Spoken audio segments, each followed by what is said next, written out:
Hello, everybody from wherever you might be joining us tonight, or maybe it's the middle of the night for you if you're joining us European time zone. My name is John Kranz. It's great to be with you again. This is the 35th time I've actually done this broadcast, so gray hairs are probably going to keep growing as I keep doing this. So I'm very excited to be speaking with you tonight. It's, again, episode number 35. It's July 2nd. For those looking forward to the holiday tomorrow, I hope you have the day off. Hope you're staying safe if you're needing to stay indoors and do that social distancing with the masks and everything. So I hope everybody's doing okay. We don't want anybody to obviously fall prey to what's going on right now. So as far as the format tonight, I just want to share a few things with you first. So first of all, I just want to give a shout out that Paper Wars is now shipping issue number 95, Hannibal, Italian campaign. Getting a lot of positive feedback from it. I've noticed on Console World Forum, on Facebook page, a lot of people saying, there you go again, making me have to spend more money. So people are really interested in this topic. So that's really good news. And we like doing, we like covering multiple eras, historical eras. And it's nice to be doing some more ancients for sure. So again, that's the big news that we've got Hannibal. That's now shipping with Paper Wars. As a reminder, Ty Bomba, who's our new editor, will be officially taking over with issue number 97. So we've still got one more issue to go. And then with issue 97, that's when we switch over to a full-fledged House Organ, 100% focused on Compass Games and supporting our products and supporting you. Also for those on Facebook and on YouTube, welcome. Thank you for being here. As a reminder, you can post your questions or comments over on your chat. And there might be a slight delay, but my plan is to bring in your comments or questions, especially for our special guest tonight, who will be for Operation Storm 333. This is one of the designs being done by Christopher Davis. So we're going to be introducing Chris here in just a few minutes. And I like also saving, I guess I call it the best for last. A lot of you like to go based on a little bit of an adrenaline rush, and it's sort of end of the week for us, early end of a week. So as you can notice right here, what's this? This is sort of a new graphic, right? So this coming soon means I'm going to be doing a pre-order announcement tonight at the close of the session. So I'm really excited about that. I love doing pre-order announcements. So we're going to be doing that at the close of our session today. I'll let you try to guess what it is. But we'll be doing that at the close. So just for a moment, again, just want to repeat a few things as far as on our website. So again, just a reminder, if you haven't subscribed yet to our newsletter, it's something we send out once a week. It's the latest news from Compass. We give product information on what's added to pre-order, what's going to be shipping, what's, our recent releases, and then we get into other things as well. If you subscribe to the newsletter, we'll only hit your inbox maybe once a week. We'll only do it twice if there's like a very special announcement, because we know you get irritated if you get too many emails.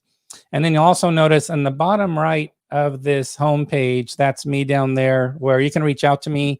It's great. I'm getting about three or four requests per day with questions, mixture between customer service and a lot of project pipeline questions. What's coming down the pike? Are you doing a game like this?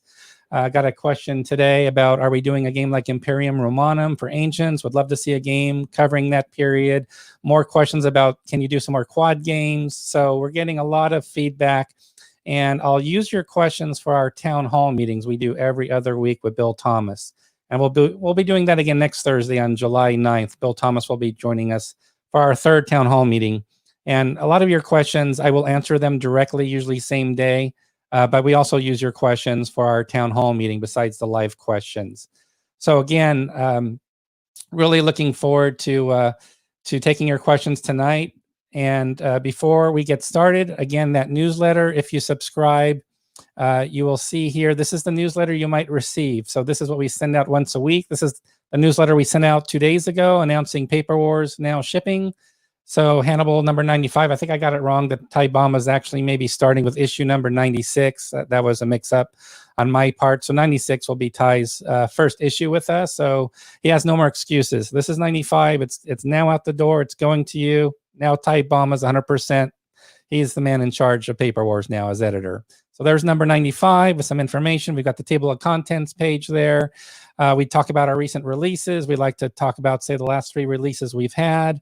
As you can see, this is what we're doing right now. This is our next on Compass TV. This is tonight's broadcast live. We'd like to get that out to everybody. And then we've got a link to our last town hall meeting we did last week. And a reminder, yes, hopefully, if the gods are smiling, hopefully somehow we can do Compass Games Expo 2020. Dates are in November. We'll, keeping our fingers crossed. It's something we've got planned, and let's just see what happens with that.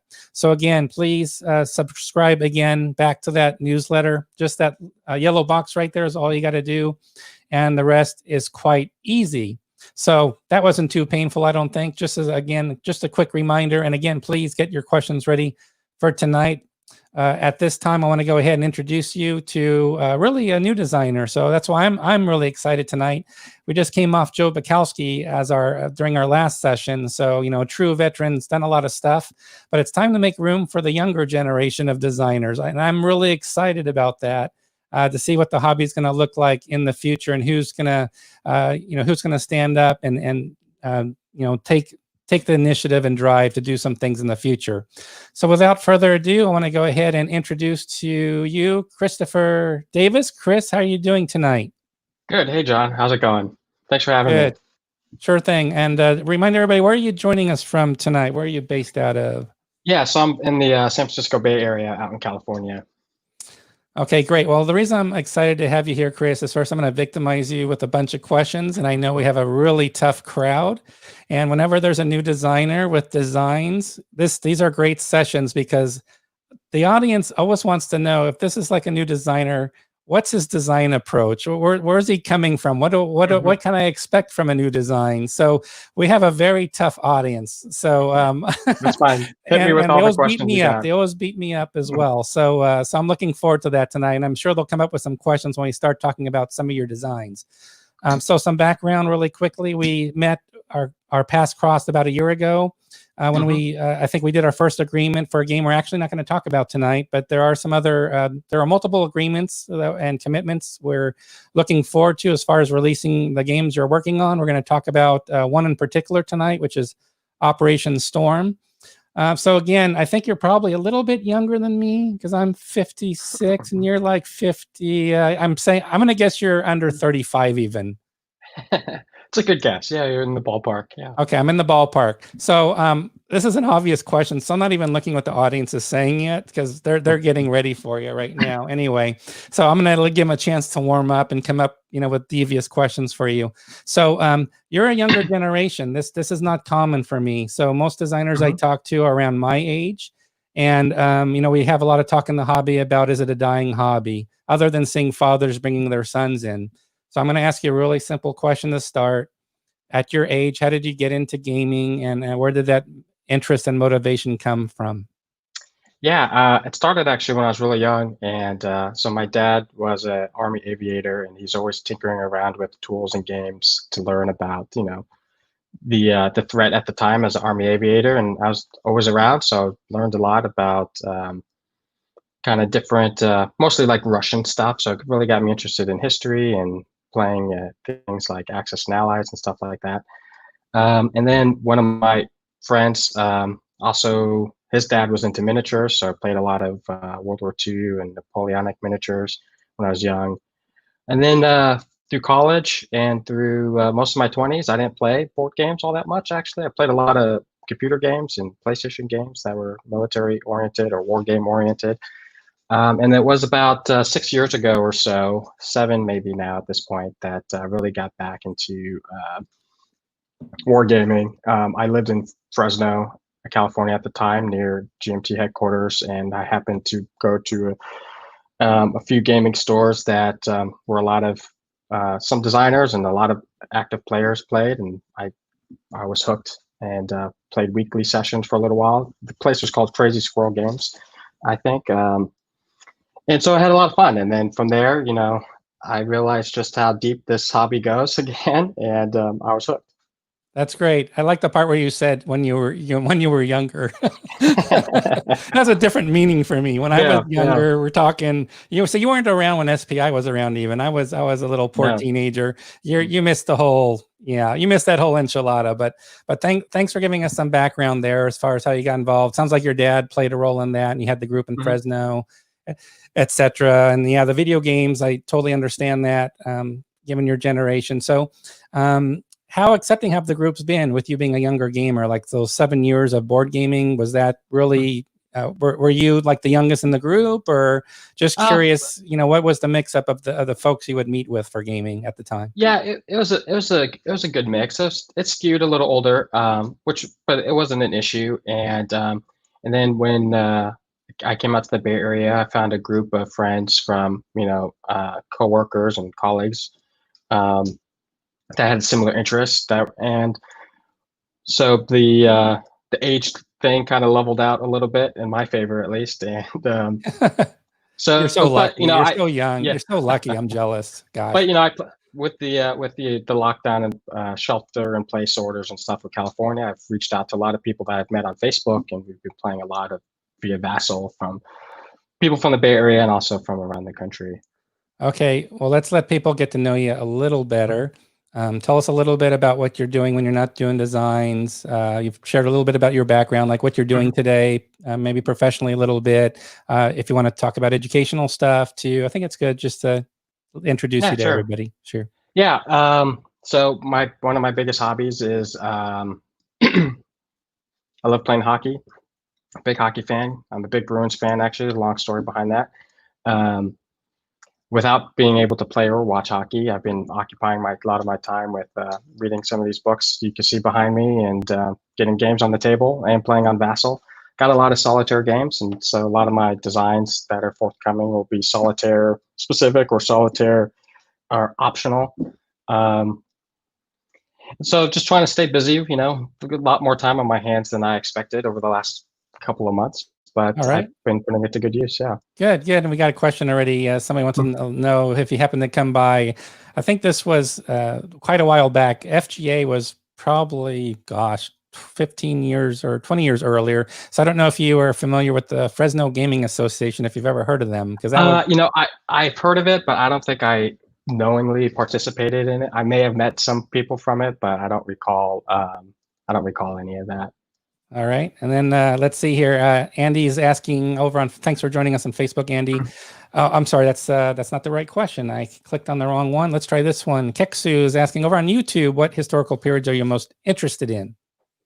Yeah, I have a range. A lot of post World War II, even near future stuff, sci-fi. I know that's not so historical, but as well as 18th century, 19th century.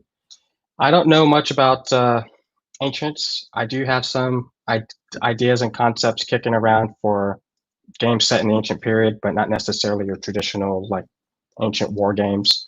But we can talk about that in the future at some point. But I have a wide range of interests. I think but 20th century and 19th century are probably the most common. Okay, 20th and 19th century, perfect. And Mhm. then another question from Keksu. He's doubling down on you. See, I like Keksu. Mhm. He's already doubled down on you. He's already got a follow-up question. So this group's going to get you pretty good tonight. So favorite solitaire war game, if you had Oh, one to pick. that's a hard one. There's so many good ones out there, and I really enjoy um, what was it? Doolittle's Raid. I forget the name of the Yeah, Doolittle's Raid. Yeah, yeah. we talked about that last week when Yeah, we were just yeah. I'm privately trying to chatting. trying to look over here on my shelf here to see what the yeah. Doolittle's Raid is one of my favorites. I just like the flexibility of it because a lot of games they kind of put you in a fixed scenario and you kind of have to deal with the left and right limits of that scenario. But I really enjoy the way that one kind of lets you set it up the scenario yourself in the sense of picking which planes and modifications and targets for you. And then and seeing how that unfolds across the game. Great. Thank you for sharing that. So, boy, we got some really good questions coming your way. Some of these I want to save for later, though, so I don't want to jump the gun. But we're getting some really, you guys are really good on sharp on both Facebook and YouTube. We got some sharp questions coming at you. So let's dig a little deeper now. So it's been 7 years, you said, where you got into board gaming. I always ask this question: where did you make that pivot into deciding, yes, I want to start doing war game design? Because we have people become developers, play testers, or they do house rules, they do their own thing. But you're stepping in at full bore. You're going full on game design. And how did this come into being for you? Yeah, so it was I think the first time it came to mind was when I was in Fresno, and I met with it was actually my first time there, and I didn't know anybody there at this gaming session. And Mike, I can never say his last name, Berticelli, who made Tank Duel. Mike Berticelli, great guy, really friendly, wonderful. He invited me to sit down at the table and try out Tank Duel when he was still working on the prototype. And so I played it with him. I had a lot of fun. It was nice of him to invite me as the new guy to sit down and try that with him. And I asked him a few questions about kind of what you're asking me about design and how he got into it. And it just really sparked my interest of that process. And it wasn't until a couple of years later where I started to actually put pen to paper and try to make some of these ideas of my own. So you'd say Mike was sort of an initial firing rod for you to say, design, maybe I'll think about it. Is that a fair statement? Yeah, I think that's a fair statement. Yeah. Okay. Well, listen, we're going to talk about this guy up here, and there are other designs, everybody. So just so you know, we're being easy on Chris because he's got a lot of ideas. It's going to be interesting to follow his career path here for design, because I know about and also the type of topics you pick, and I think we have to get more into that tonight, because we want to lay the menu sort of some of the things you're looking at doing, but we are going to focus on Operation Storm 333. Now, I want to test the lag we have tonight with the comments from Facebook and YouTube. So I'm asking the audience a question now. And that is, please answer with a thumbs up, thumbs down, +1 if you know it. How many are familiar with what Operation Storm 333 is? I had to look it up. I'm sorry. I'm just, I'm not very, not that smart a guy. So I just want to see also what the delay is with our feed. So I'm going to wait for a little bit here. So everybody, if you're familiar with Operation Storm 333 historically, please post now in your comment thread on Facebook or YouTube if you're familiar with it. So Jack Staleka is a -1. Oh, very creative. See, he went -1. He tricked me. Checking my eyesight, I could have said it was a plus. Keck says Googling it. Somebody else says Iteran Hobbyist doesn't know. Richard is not aware of it. Stefan Slade, no idea. Eric Farago, never heard of it before. Here's, again, this is awesome. This is me, by the way. So you guys, yeah, exactly. I'm sort of like this. Is this the name of a weather system, right? No clue. What the hell are we talking about here, right? So I get that, I totally get that, really don't know what it is. So let's take a moment to find out a little bit about Operation Storm 333, and then we'll be right back with you. It was a day that would change Afghanistan forever. December 27th, 1979. As dusk fell over the streets of Kabul. Слышали там все остальное, там что там происходило, то стрельба там. Soviet troops launched an assault on the Afghan government. This is the story of Operation Storm 333, the secret Soviet mission to assassinate the Afghan president and seize control of Kabul. It was the bloody opening act that would set Afghanistan on a course for decades of conflict. All right, so December 27th, 1979 was a dark day in Afghani history, as you could see from that clip. So could you share with us, Chris, how did you come upon this topic of interest? And I'm going to actually share my screen just to show again, the cover for this game. This is just obviously a playtest cover that I'm talking about here, but maybe you could share a little bit about your interest, how you became interested in Operation Storm 333. Yeah, absolutely. So I don't think I mentioned earlier that I've spent 10 years in the Army. Now I'm in the Army Reserve, but I did some time on active duty, and part of that time I spent a year in Afghanistan. So I had a long interest in Afghan history, and kind of what kicked off all the chaos that it's been experiencing was really this operation. Combine that with my growing up learning about Russian tanks and Russian army because of my dad's job. This seemed like a natural topic to explore. Well, let's. Can you share a little bit? And I'm going to show some. Again, this is all playtest stuff, everybody, just so you know. And again, as I've mentioned in previous episodes, a lot of people ask, how does Compass get games out so quickly? It's because we've actually got a huge pipeline of designers like yourself, Chris, that have been working on designs for quite a while. So when we talk about a design, it's been worked on for quite a while already. But what I'd like to do is show some visuals while you talk about. Could you give everybody an elevator pitch about the game itself, and I'll show some visuals while you do that. Okay. Yeah. So Operation Storm 333 is a solitaire game in which the player controls the forces of the Soviet Union, namely the KGB, the GRU, and the airborne forces, as you plan and then execute the coup in Kabul in December of 1979. The first game was what you see here is the planning board. There's a turn marker for the calendar to track the development as you get closer to the operational day.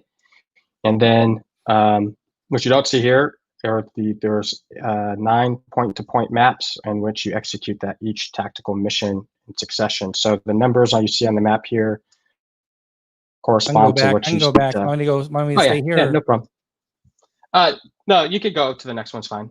Yeah, I've got a few maps here, so let me know when you want me to go to the next one, and I'll advance to the next one for you. Okay, and as you see here, then in the second half of the game, you execute each mission in sequential order, which is determined by the player ahead of time on a point-to-point map, the tactical combat. And this is done through a chip pull mechanic, which with a few modifications, and you field key leaders and tactical units as you try to seize the objectives on each map. And then each map will also have different just terrain features and enemy opponents, but also effects. So as you complete each mission, might affect the next mission in various ways. But if you don't complete a mission, it'll affect it in different ways as well. Okay, and then I'll go ahead and show the next map here. Can you explain what this is right here? Looks like a Department of Ministry or some, I don't know. It's definitely some type of a structure for sure in Afghanistan. Yeah, so that first map was the palace. They showed a snapshot of the palace in that video, which was one of the key targets, and a large Soviet contingent assaulted that palace where the president was staying. And this map is actually the most complex one, those two maps together, because those two maps are fought at the same time or sequentially. So you do the exterior first, and then your troops that to the palace that's on the exterior map then move on to this map, which is the interior, and then you clear the palace and you conduct, basically close quarters combat using the chip pull system. Great, and I think I have another map here as well. Here's another one. And then most of the other maps are like this. They're a little bit smaller, and it's an interior of one of the other target buildings. So this one's the Afghan Army General Staff. I'm still working out some of the tactical mechanics as well as the layout. As you can imagine, the floor plans for some of these buildings are non-existent. So trying to make something that's realistic, but also has a flavor historicity to it is the challenge there. Exactly. And then this is solitaire, right? For sure. So this is sort of like a campaign style composed of multiple missions. So definitely have some people of interest here. And then I think the next slide's going to be something else. I'm not sure. Yeah, we don't want to go there quite yet. So can you talk a little bit about where you are with this? I think you're using Vassal. I think some of the shots were, the first shot was Vassal, I believe. So you're doing Vassal for play testing. And then you're showing your youth. You're using Discord app. And Discord is something we've got now in Consum World that we use for our members. We do Wednesday night chats. But could you share a little bit about how you're going about this design, where you're at, what stage you're in, what kind of help you're getting? Just share a little bit about your journey so far with this design, what you're doing. And if you don't mind going back to the first image of the main map there. Yeah, absolutely. So the Vassal image here. Yep. Show some so like you said, it's hard to see. Yep. Yeah, so like you said, everything's on Vassal. The rule book is maybe 85% done. What I'm working through now is most of the tactical system, and I'll get to that in a minute. But this part of the game is essentially the planning portion, and this is where each turn you see the different key leaders, and these are key leaders that actually participated in the operation historically. They each have a different skill. They're each just aligned with a certain power ministry of the Soviet security services. And so they bring different things to the table. And as the turns progress, you get more key leaders, but you also recruit military tactical units based on the level of operational support you receive from the different organizations. And so you might be able to bring to bear not just KGB Spetsnaz, but also the airborne troops and their armored vehicles and things like that. And then you assign those to each mission based on your assessment of the risks involved. So you see in the bottom left, there's an intel and an alert marker for each location, and those are to tell you how much you're going to know ahead of time about the disposition and composition of the enemy forces on that specific mission. And the alert level is how many additional forces are going to be there on top of the ones that the game dictates are going to start there. And so there's a lot of variability to that piece. And so you're trying to balance your limited resources against all the missions that you're doing. And then it's go ahead. Then it shifts. Yeah, no worries. And then it shifts to the tactical phase. So you see that that middle bar there with the 1 through 8. That's the mission sequence. So you'll determine in what order you want to hit each objective area, and then you'll play out those objectives sequentially with the units that you assign there. And I mentioned there's a chip pull system, and the way I'm still kind of working out the details, but essentially each side will have a variable number of chits to determine where they move or when they can move, and then there'll be what I'm calling momentum chits, and basically the side that has the higher initiative, when the momentum chit is pulled, they'll be able to use that. And what I'm trying to capture is like the fluidity of close quarters combat. Instead of the I go, you go, and things are kind of stop and go. Things are just, and I'm hoping to get a design where things are constantly flowing forward, and you get a sense that the battle is constantly moving. I was going to say, this is like one of your first, you're getting in designs now. I know there's a lot of different designs you're working on, but I would have started like with a hex-based game with no cards, no chits. And you're like, no problem. Yeah, we're going to have all these variables. And obviously replay values and be very good. You've got so much variability built in the game with the cards and cards. And I did start with with hexes, with experimenting with hexes on a tactical map. But I wanted this to be a dedicated solo game, and so trying to develop a solitaire bot essentially for the opponent on a hex map I felt was too cumbersome. And I want to reduce the amount of administration that the player has to do for the opponent. Great. Well, and you did mention cards. Yeah, you did mention cards too, so I'll just mention the cards that are up here that you can see. So there's three sets of cards. There's the event deck. So at the beginning of every turn, a new event card is pulled. It could be a good event that lets you get new leaders or increase support, or it could be a bad event that decreases support, or maybe one of your leaders gets relieved of commands or something to that effect. And there's over 30 events. So there's more events than there are turns. So every turn you're not necessarily going to get the same, or every game you're not necessarily going to get the same events. And then there's the operational deck, and those can be applied in the planning phase and also the execution phase, depending on what card it's pulled. and some of them let you do special tasks like take a shot at an objective area or one of the objective conditions in an mission area before you actually do the mission, so you don't necessarily have to commit as many troops to it.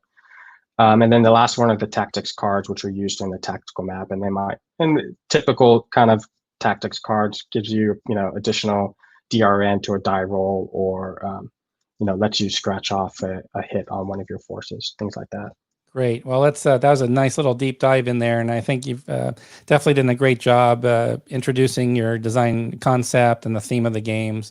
Very interesting. Sounds, something we haven't seen published before, I think is safe to say too, which is awesome. So very compelling topic, and a lot of people here, 90% hadn't heard of Operation Storm 333 before. So let's go to some more audience questions for you. So Jack's asking what your design emphasis is, as you can see here. Is it towards simulation monster scale or towards more modest range, shorter time, less effort to learn play?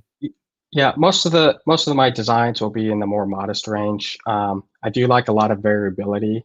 I don't necessarily like fixed scenarios, so most of my designs will have a modest range, but with some flexibility to it. Though I do have some monster game ideas in mind, but we could talk about that at another future, show. Yeah, one of many.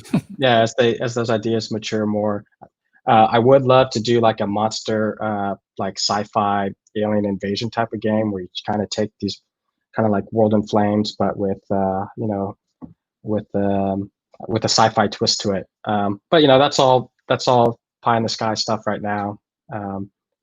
But I'll be taking notes on this as those ideas come to mind. So you mentioned World in Flames. Have you played World in Flames? I'm guessing yes. I've played part. If by play you mean play from start to finish, no. But if by standing and looking at the table and move stuff around for a few turns. Mm-hmm. There you go. All right. Let's see. Dan has a question for you over on YouTube. How do you come up with a game idea? What is your creative process?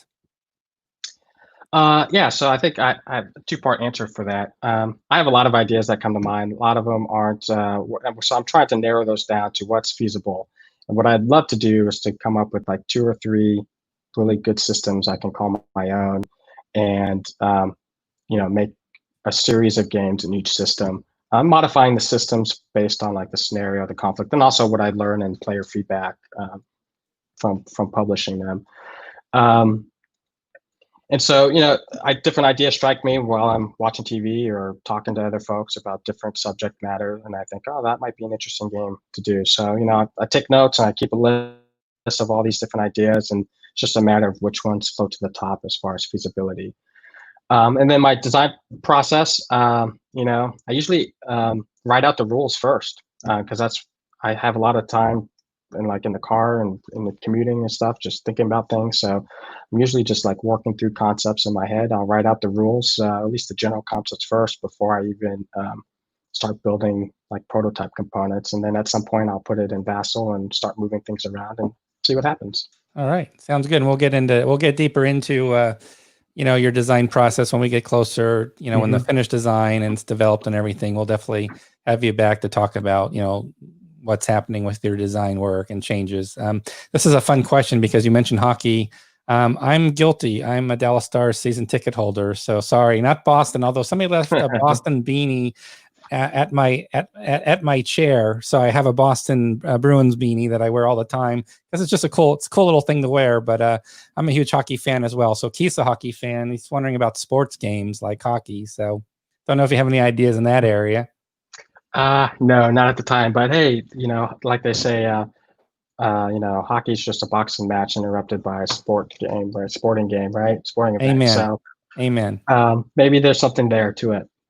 And if you want to disclose personal information, I don't know if you want to go there, but Richard's curious about where you are. So I'm a captain in the reserves. So basically that means I push paperwork around on staff and look at metrics and spreadsheets and PowerPoint presentations.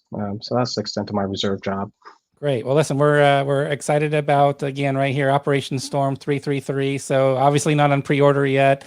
A lot of people don't even know what it covered, and I think we've hopefully done a good job introducing this one of many designs you're working on. So I want to just close the segment with just to give a flavor for something else you're working on as well. So over here we they've got a early map. If you can share what this is with everybody, just talk about another design, one of many you have in the works right now. Yeah, so this one is tentatively called Future War Korea. It's a 2-player, low counter density game about a hypothetical near future conflict on the Korean Peninsula. It's really inspired mostly by a lot of Carl Paradis's games where they're low counter density, but a lot of flexibility. So I wanted to, kind of strike that balance between that with that and get after a conflict that could be really interesting. And so that doesn't use the activation mechanics of that is very unique. So I'm really excited to see how that develops. Great. And let me just see. Yeah, no, that was perfect. So yeah, that was a wonderful, I think, introduction. So again, one thing I wanted to, I'm just typing because I'm getting something ready here off to the screen here. But I just want to say how excited we are at Compass Games to be working with you. Like I said, I think we crossed paths, a little over a year ago, perhaps. I was surprised. It's been a year, actually. Feels like 6 months, but Yes. I guess it's been a year now. And, there are other designs you're working on that we just, to do an introduction, we just can't cover them all, I think, in just not enough time. And really, this is just great to be able to introduce you to everybody so everybody can become more familiar with you. Can you share a little bit about like where people can reach you? Like, I think you have a Discord channel, or just, if people want to reach out to you, they can actually contact me directly. I don't know if you're looking, I think we're gonna be looking for play testers for some of your designs, for example. Yeah, So, absolutely. So yeah, so I'll definitely, anything, I'll mention playtest requests or players wanted, but I don't know if there's any other activities as far as where folks can find you online. yeah, so I'm pretty active on Facebook. There's a large wargaming group. I think it's just called Wargamers, and you can look me up there. I posted some screenshots from here, from the Vassal mod on there as well. And you could reach out to me on there. We could take it from there if you're interested in playtesting. Okay, great. So, Chris, we're going to be talking again. We're going to stay in touch, obviously. I think we'll put out a call when we're ready for Operation Storm 333. I think we're looking to do get some more volunteers to do Vassal playtesting. So I'm hoping when we put out that call, we'll find some folks interested in that. And really looking forward to that, really looking forward to working with you and checking back in. And then, of course, we'll talk about your other designs. Jack just wants to remind you that the Montreal Canadiens rule. So just, a little side slap. Like I said, it's a rough crowd, Yeah, rough crowd. Yeah. Chris, but I want to just let you be able to say thanks to everybody. And then I'm going to finish up the show with a new pre-order announcement, but I'll turn the stage over to you with any closing thoughts for tonight. Yeah, thanks everyone for coming in, asking your questions, and thanks to you, John and Compass, for giving me an opportunity to put some of my ideas into reality. So I look forward to hearing everybody's feedback about the game and the great things we're going to take game design in the future. Wonderful. Thank you so much, Chris. I want to thank you again for joining us. We'll be in touch. And I want to thank everybody for just a bunch of great questions you asked today. And again, I'm really heartened to see really a next generation of designers and people interested in the hobby, and you've got a lot to offer with your background and expertise and interests. So we're going to be putting a lot of positive pressure to see great things coming from you, and we're going to give you all the support we can. We're a very supportive community. So I was joking about being hard on you. We're actually very supportive and Yep. wanting to see your games get published. So we're looking forward to that day. So thank you again, Chris, and thanks for joining us tonight. Bye-bye. All right, so what I want to do now is actually we're going to switch over to, as you can see here, our coming soon we're going to cap off the show with a pre-order game announcement. I hope that sounds good to you. So what I just need to do here quickly is I'm going off screen. That's why my head's turning to the side. I need to basically enable the page so it shows up so we can start talking about it. So just give me one moment here. And again, we do have quite a few pre-orders that we need to get through. So that's on me. Just a lot of things going on at Compass right now, to say the least, that I'm definitely excited about. And certainly we want to tell you about it as we get the opportunity. So it's just taking a little bit time to get there. So I think without further ado, I'm going to be able to update the page, and then I'll share with you, and I'll unveil our new pre-order announcement for tonight, July 2nd, 2020. So let me get it ready for you. And let's see here. Okay, almost there. All right, let's try one more click to see if it works. There we go. So with that, with no further ado, I'm going to go ahead and bring up my screen. And this should do it. Too small. How about like this? So yes, so Defending America. So if you're familiar with America Bomber by Gregory M. Smith solitaire game, this is, let's call it sort of an add-on sequel to American Bomber Evil Queen of the Skies. So Defending America by Gregory M. Smith, it's another pure solitaire design, although there is cooperative play mode for the game, as well as what I really like about this game is that you can combine it with America Bomber. So in this case, America Bomber, you're obviously the German bombers. It's a different outcome of World War II. It's around 47, 48, and the Germans are bombing eastern shores of United States. That was America Bomber. It's done quite well because it's based on the B-17 Queen of the Skies game system. So here we're reversing roles a little bit, where now you're these experimental interceptors that the Americans have going against the bombers. So again, it is now available on our website for pre-order. We've got quite a bit of content. This is something I think I covered in a previous episode, that the game is going to go to print very soon, actually. It's been fully developed and play tested by quite a few people. So we've got not just the cover, but we've got the back cover of the game. We'll give you a lot more information about it, so you can preview the back cover of the game. I'll just go through and cycle through the rest of the components. We've got the air operations map. This will be similar to what you saw with America Bomber, same concept. Got the sequence of play listed there as well. We've got the single set of counters, 9/16 inch counters. You can see the front sides that are there. They're all done. They've got the medals and the awards. And again, it follows along the lines of Gregory Smith's great solitaire designs, where you look at all these human factors as well, and these soft factors behind the game. So where the play experience, builds a huge play narrative around the game. We've got the combat mat, or this is actually the position chart that we have for the game for the combat mat. So you can see some of the modifiers and charts we have there, and the various ranges for combat engagement. So again, you can find all this on the Compass site, brand new as of 2 minutes ago.